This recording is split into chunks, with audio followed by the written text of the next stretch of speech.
भाई साहब copy paste करने में आदिपुरुष वालों को 600 करोड़ लग गए। और इतना ही नहीं, कुछ सीन तो इन्होंने शायद शूट भी नहीं किए, सीधा एडिट करके मूवी के अंदर सेट कर दिए। इन्होंने कोई नहीं छोड़ा, Marvel, DC, game of thrones सबसे कॉपी किया, बिल्कुल छाप दिया। जिसमें से अगर मैं तुम्हें बताऊं तो एक सीन जब आता है जब मूवी के अंदर फाइनल बैटल चल रहा होता है, जिसमें सारे कैरेक्टर्स असेंबल हो रहे होते हैं, वो तो भाई एकदम कॉपी किया हुआ है एक एपिक सीन से, जो की है मार्वल की द एवेंजर्स। नेक्स्ट सीन वो है जहाँ पे वो रावण मूवी की स्टार्टिंग में ही तपस्या करके ब्रह्मा जी को बुलाता है। उस सीन में रावण का जो लुक है उसे मैं कॉपी तो नहीं कहूंगा, लेकिन हाँ पूरा का पूरा फुल्ली इंस्पायर्ड है गेम ऑफ थ्रोन्स के किट हैरिंगटन से। जिस रावण के बारे में लोग सदियों से सुनते हुए आ रहे हैं, उस रावण को दशहरा पे फूकते हुए आ रहे हैं। आदिपुरुष वालों को फिर भी रावण का लुक इंडिया के अंदर से समझ ही नहीं आया, उन्हें गेम ऑफ थ्रोन्स तक जाना पड़ा। मतलब यार हद है। नेक्स्ट सीन वो है जब श्री राम लंका जाने के लिए समंदर देव से रास्ता मांग रहे होते हैं, पर वो रास्ता नहीं देते। पर जब श्री राम अपना धनुष बाहर निकाल लेते हैं तो समंदर देव प्रकट होते हैं। तो जो समंदर देव का अपीयरेंस होने वाला जो सीन है ना, वो पूरा का पूरा कॉपी है नार्निया 2 से। इससे पहले तुम्हें याद है मूवी की शुरुआत में एक सीन आता है जहाँ पर श्री राम पानी के अंदर ध्यान साधना कर रहे होते हैं। तो जब आदिपुरुष का टीजर आया था तो उसी टाइम से लोग इस सीन को कॉपी बताने लगे थे क्रिस हेम्सवर्थ की मूवी एक्सट्रैक्शन से। वैसे यहाँ देखने में तो काफी ज्यादा सिमिलर लग रहा है इस सीन से, बट मुझे पर्सनली ये वाला सीन सैरा नरसिम्हा रेड्डी मूवी के इस सीन से कॉपी लग रहा है। वैसे कुछ लोगों का कहना ये भी था कि ये सीन एक्वामैन से कॉपी किया है। उसी के जस्ट बाद उस सीन में हवा में उड़ने वाले कुछ राक्षस आते हैं, जिन्हें लोग 2004 में आई हैरी पॉटर के इस सीन से कॉपी बता रहे हैं। मगर जब तुम इस सीन में गौर दोगे तो ये सीन 2022 में आई मार्वल की movie doctor strange multiverse of madness से कॉपी लग रहा है, जिसमें जब डॉक्टर स्ट्रेंज अपना मरा हुआ वेरिएंट जिंदा करता है तो उसमें कुछ ऐसे ही उड़ने वाले घोस्ट आ जाते हैं, जो कि बिल्कुल सेम होते हैं आदिपुरुष के उन राक्षसों से। नेक्स्ट सीन जब है जब लक्ष्मण जी अपना तीर मारते हैं इंद्रजीत द फ्लैश में, तो वो वाला सीन बिल्कुल उठाया हुआ है मार्वल की एज ऑफ अल्ट्रॉन से, जहाँ हॉकाय वर्सेस क्विकसिल्वर हो रहा होता है। इसके अलावा वो मूवी का सबसे कंट्रोवर्शियल डायलॉग वो भी कॉपीड है एक इस्कॉन के गुरु से, जिनका नाम है अमोघ लीला प्रभु। लेकिन अच्छा होता कॉपी किया होता, इन्होंने तो कॉपी किया, मॉडिफाई कर दिया। उन्होंने सिर्फ बोला था कपड़ा किसका रावण का, घी किसका रावण का, आग किसकी रावण की, जली किसकी रावण की। देखो सुनो, अच्छा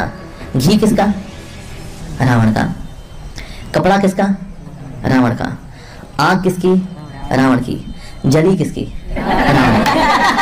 बस ये था डायलॉग। लेकिन उन छपरी राइटरों को पता नहीं क्या हुआ, उन्होंने सोचा हनुमान जी को गली का गुंडा बना दो और बाप घुसा दो। मतलब यार कुछ तो शर्म कर लेते। नेक्स्ट है वो चमगादड़, जो कि ना तो पुष्पक विमान है ना ही ड्रैगन है, पता नहीं क्या ही बना दिया बेसहुर सा। और फिर भी कॉपी है गेम ऑफ थ्रोन्स के ड्रैगन से। अबे कॉपी करना था तो अच्छे स्किल पे करते ना, ये क्या माल फूंक के कॉपी किया है। अगला वो देखा ही होगा जब रावण एंट्री मारता है, अपने वेपन समन करता है, तो वो भी कॉपी है मार्वल के कैरेक्टर थॉर से। कभी लगता है एवेंजर्स एंड गेम वाला थॉर है और कभी लगता है एवेंजर्स इन्फिनिटी वॉर वाला थॉर है, जिसने वकांडा में एंट्री मारी थी। और हाँ, जब रावण एंट्री मार के अपने वेपन से अटैक कर रहा होता है तो वो भी कॉपी है थॉर मूवी से, जहाँ थॉर के पापा ओडिन की स्टोरी दिखाई जा रही होती है। तो जब ऐसे ही सेम अटैक ओडिन करता है अपने गंगनीर वेपन से जायंट फ्रॉस्ट के ऊपर, या फिर मैं कहूँ Antman and the wasp Quantumania movie से, जहाँ पर कैंग सेम ऐसे ही अटैक करता है। इसके बाद अगला कॉपी किया गया है रावण की सेना को, वो भी एक नहीं 2 मूवी से, या मैं कहूँ सीरीज से। कुछ पार्ट कॉपी किए गेम ऑफ थ्रोन्स के नाइट किंग की सेना से, और कुछ पार्ट कॉपी किए गए हॉबिट के विलन एजॉक से। मुझे पर्सनली रावण की सेना एजॉक की कॉपी ज्यादा लग रही थी। अरे ये तो बस सीन ही कॉपी थे। मैं ऑनलाइन मोड से पढ़े हुए इन वीएफएक्स आर्टिस्ट का स्कैम दिखाता हूँ। देखो इस फ्रेम में गौर देना है ना, पहले इस कैरेक्टर को देखो और अब इस दूसरे कैरेक्टर को देखो। अब इस पहले वाले कैरेक्टर का क्लोन तुम्हें इसके और पास दिख जाएगा, और दूसरे वाले कैरेक्टर के क्लोन भी तुम्हें इसके और पास दिख जाएंगे। देख लो भाई, इस काम को करने में 600 करोड़ फूके हैं। कंट्रोल C दबा के कंट्रोल V दबाने में 600 करोड़ लग जाते हैं। भाई यार बहुत महंगी पढ़ाई होगी आजकल की। इसके अलावा प्रवास ने खुद को ही कॉपी कर मारा। स्टार्टिंग में ही जब प्रवास उस पानी से निकलकर उन राक्षसों पे तीर चलाता है तो वो बिल्कुल कॉपी था बाहुबली के इस सीन से। हाँ याद आया, एक और सीन है जहाँ पर प्रवास पेड़ के ऊपर कूद के जा रहा होता है, वो भी बिल्कुल कॉपी है बाहुबली के इस सीन से। मुझे तो लग रहा है इन्हें शूटिंग भी नहीं की है, इधर उधर से सीन उठाए और एडिट कर दिए बस। यार ऐसे थोड़ी ना होता है, क्योंकि एक और सीन है जहाँ पर प्रवास पेड़ के ऊपर चढ़ रहा होता है आदिपुरुष मूवी के अंदर, वो भी बिल्कुल सेम था बाहुबली के इस सीन से। मूवी में हर चीज तो कॉपी थी ही थी, पोस्टर भी कॉपी कर लिया। भाई ये आदिपुरुष वाला भी पोस्टर कॉपी किया हुआ है वानर सेना नाम के स्टूडियो से। उस पोस्टर में पोस्ट से लेके धनुष तक सब कॉपी किया हुआ था। अगला सीन मैं कॉपी नहीं कहूंगा, पर आदिपुरुष की टीम ने कोई कसर भी नहीं छोड़ी कॉपी करने में। जब हनुमान जी फ्लाई करके सीता माता के पास जा रहे होते हैं पानी के ऊपर से, तो वो पूरा का पूरा सुपरमैन के इस सीन से इंस्पायर्ड है, या फिर कहूँ कॉपी है। इस सब के अलावा श्री राम का गेटअप भी उठाया हुआ है। जब तुम श्री राम के कंधे पर ये चीज लगी देखोगे तो ये चीज तुम्हें बिल्कुल कॉपी लगेगी स्पार्टस से। 600 करोड़ में ये क्रिएटिविटी दिखाई है कॉपी पेस्ट की। फिर जब वो रावण निकल के आता है फाइट के लिए, तो वो तो बिल्कुल ऐसा लगता है कि बिल्कुल छाप के एडिट कर दिया हो मार्वल की मूवी थॉर रैग्नारोक से, जहाँ पर वो हेला आ रही होती है तो तुम्हें एसगार्ड और रावण की लंका बिल्कुल सेम दिखेगी। फिर वो सीन जहाँ पर बाली एंट्री लेता है, वो सीन कुछ इंस्पायर्ड है टेम्पल रन गेम से, और बाकी का बाकी पूरा कॉपी किया हुआ है जंगल बुक से। वही जंगल बुक जिसमें मोगली ने चड्डी पहन के फूल खिलाया था। और हाँ, वो बाली की एंट्री भी आयरन मैन 3 से उठाई हुई है। फिर वो मूवी की वानर सेना, वो तो 2 मूवीज से कॉपी की गई है। एक तो प्लेनेट ऑफ एप से, जिसमें वानरों का पूरा लुक कॉपी किया गया है, और एक सीन है जो कि पूरा का पूरा एज इट इज उठा के छाप दिया है लेजेंड ऑफ टार्जन से। हाँ, थोड़े से इफेक्ट चेंज किए गए हैं जो कि कोई भी नॉर्मल एडिटर कर लेगा भाई अपने फोन से। नेक्स्ट वो था जब इंद्रजीत हनुमान जी की पूंछ में आग लगा के नीचे फेंक देता है, तो हनुमान जी गिरते गिरते अचानक से फ्लाइट ले जाते हैं, जो कि बिल्कुल उठाया हुआ सीन है एवेंजर्स के आयरन मैन का। जब आयरन मैन एवेंजर्स टावर से गिर रहा होता है तो वो भी बिल्कुल सेम ऐसा ही फ्लाइट लेता है। मूवी में वो था ना मेघनाथ मतलब इंद्रजीत, वो तो इन्होंने फ्लैश और क्विकसिल्वर दोनों ही बना रखा है। उसके एक्शंस क्विकसिल्वर से कॉपी किए गए हैं, तो उसका लुक फ्लैश से कॉपी किया गया है। इन्होंने सब कुछ कॉपी कर लिया, हर एक मूवी से, हर एक सीरीज से। बस एक चीज कॉपी नहीं करी, वो है रामायण की स्टोरी, जो कि बिल्कुल ही बदल के रख दी, बिल्कुल ही खत्म करके रख दी। अगर भाई तुम्हें कुछ कॉपी करना चाहिए थी तो वो थी रामायण। मैं सच बता रहा हूँ भाई, मैंने गौर दिया है हर एक लाइन, हर एक सीन पे, सारा का सारा बिल्कुल अपोजिट किया गया है, और फील होता है कि जान के किया गया है क्या। जैसे श्री राम हमेशा खुश रहे हैं, इन्होंने गुस्से में ही दिखाए थे। सीता माता इतनी सीधी थी, इतनी पवित्र थी कि जिन एक्ट्रेस ने उनका रोल किया था उन्होंने आगे कोई भी ऐसी वैसी मूवीज नहीं की, और हमेशा के लिए एक संस्कारी औरत बन के रही। लेकिन ये कृति सेनन अगले दिन ही बिकनी में घूमेगी और ये सीता बनी है। और डायलॉग्स देखो रावण से कैसे बोलती है, ये कैसा प्रेम है रावण, मुझे कोई ऐसी चीज दो जो कुछ दिन चले। मतलब सीरियसली ये सीता माता की लाइन है, सीरियसली भाई। मैंने कहा ना सब कुछ अपोजिट बनाया गया है। राम सेतु की स्टोरी बिल्कुल बदल के रख दी, पुष्पक विमान की स्टोरी अलग कर दी। सबसे बुरा वो माता सबरी वाला लगा, वो कितने दिल को छू जाने वाली स्टोरी थी, इन्होंने उसको भी बदल के रख दिया। भाई इतने चेंजेस तो जब ही किए जाते हैं जब आपका मकसद कुछ और ही हो। रिसर्च करके स्क्रिप्ट लिखने में काफी समय लगा है, फिर उसको रिकॉर्ड किया, उसका थंबनेल बनाया, फिर फाइनली मोबाइल पर वीडियो को एडिट करके फिनिश किया। तो लाइक करना मत भूलना, और कमेंट में जरूर बताना कि आदिपुरुष के मेकर्स ने ये सब जानबूझ के किए इतने चेंजेस, या फिर उनसे गलती हुई है। ऐसी थ्योरीज और हिडन डिटेल्स पर वीडियो देखने के लिए इस चैनल को सब्सक्राइब कर लेना। तब तक के लिए मिलते हैं अगली किसी वीडियो में। Tata bye bye.